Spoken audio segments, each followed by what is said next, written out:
गोमातेच्या गोमूत्राचे शेणाचं महात्म्य.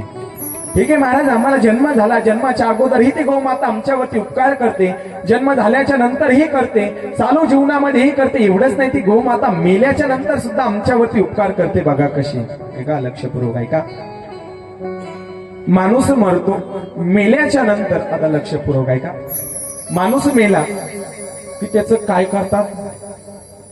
सावडतात. सावडल्याच्या नंतर 10वी करतात, 10वीच्या नंतर 13वी करतात.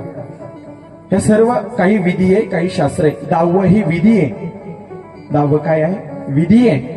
13व आणि वर्ष श्राद्ध हे शास्त्र आहे. एक वेळेस आम्हाला विधी बदलता येते, परंतु शास्त्र बदलता येत नाही. शास्त्रात सांगतात तस्मात शास्त्रम प्रमाण. मग ऐका ना, बरं 13वी का घालतात आई माहिती का कोणाला? बोलत चला, आता बोलत चला, तुम्हाला कळतं असं सांगतो मी. 13वी का घालतात? बोलत चला.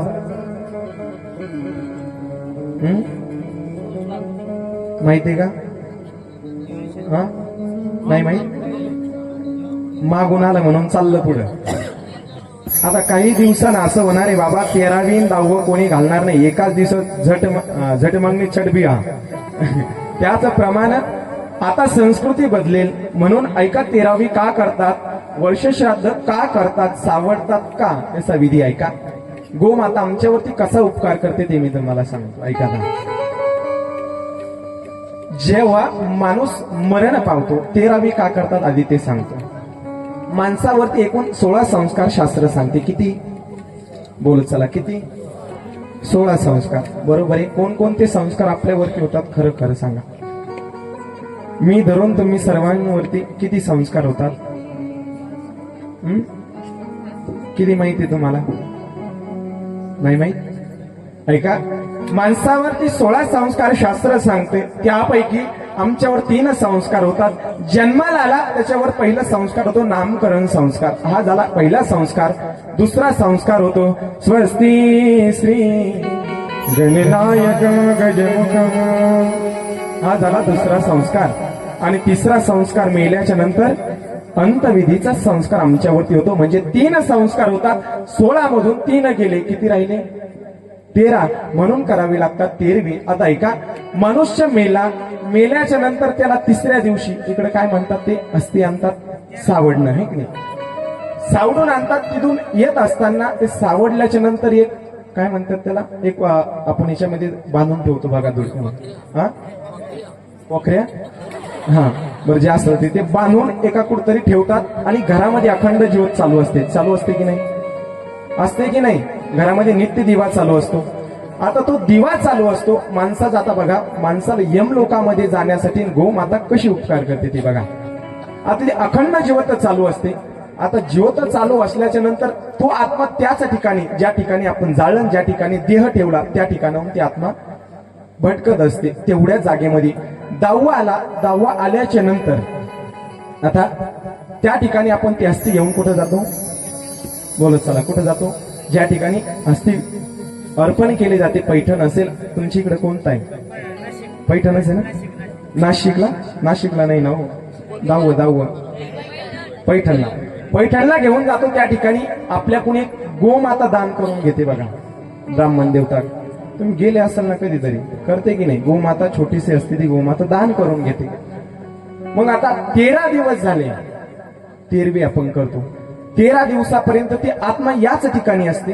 मग आता हे 13 दिवस झाले. आता त्याला यमलोकामध्ये जाण्यासाठी, एक यमलोकाच्या दरबारामध्ये जाण्यासाठी 28 दिवस लागतात. किती? बोलत चला, किती? 28 दिवस लागतात. यम दरबारापर्यंत जाण्यासाठी 28 आणि 13 किती झाले? 41 दिवस. आता 41 दिवस तिथपर्यंत जाण्यासाठी झाले. तिथं एक वैतरणी नावाची नदी आहे. कोणती? वैतरणी नावाची नदी आहे. आणि तिथं एक कामधेनू नावाची गाय बांधलेली असते. तुम्ही पाहिली का? सगळ्यालाच पान आहे. कामधेनू नावाची गाय त्या ठिकाणी बांधलेली असते. आणि आता ही गाय त्यालाच मदत करते ज्यांनी गौमाता दान केलेली आहे.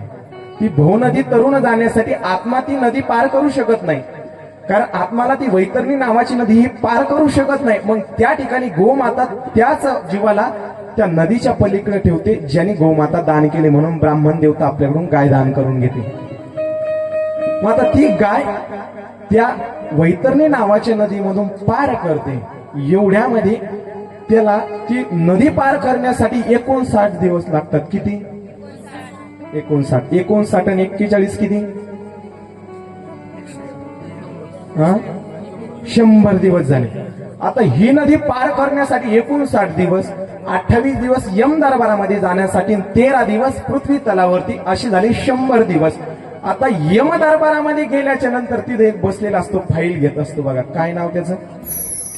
आपली तुम्ही काय कोणाचे बांधारे कोरले, तुम्ही किती सासून सुनामध्ये भांडणं लावले, तुम्ही दुसऱ्याला किती सप्त्यामध्ये किती वर्गणी दिली, किती नाव ठेवले, भागवत कथेला किती तुम्ही आडवा आले, तुम्ही कीर्तनासाठी किती आडवा आले, कोणाला किती त्रास दिला, तिथं फाईल घेण्यासाठी एक माणूस बसलेला असतो. काय नाव त्याचं? चित्रगुप्त. चित्रलेखा कुठं? चित्रगुप्त बसलेला असतो. आता तो फाईल घेतो, फाईलवरती काय करतो, तो सर्च करतो. आता याला काय करावं? याने चांगला संसार चालू होता, सासू आणि सुनामध्ये चांगलं चालू होत, पण शेजारीने भांडणं लावून दिली. हिला काय करावं आता? हिच्यावरती तो सर्च करतो आणि सर्च करण्यासाठी 264 दिवस लागतात. किती दिवस? 264 दिवस लागतात. 264 आणि पहिले किती? 100. किती झाले? 364 म्हणून करावं लागतं वर्ष श्राद्ध. त्यानंतर त्या जीवाला दुसऱ्या योनीमध्ये त्याला जन्म भेटतो. म्हणून हा जन्म ज्या वेळेस आम्हाला भेटतो, एवढी विधी झाल्याच्या नंतर आम्हाला मग नंतर कोणत्या योनीमध्ये ज्या पाप, जसं पाप आहे त्याप्रमाणे त्याला पुढचा जन्म भेटतो. मग हे झाले 364 झालं वर्ष श्राद्ध.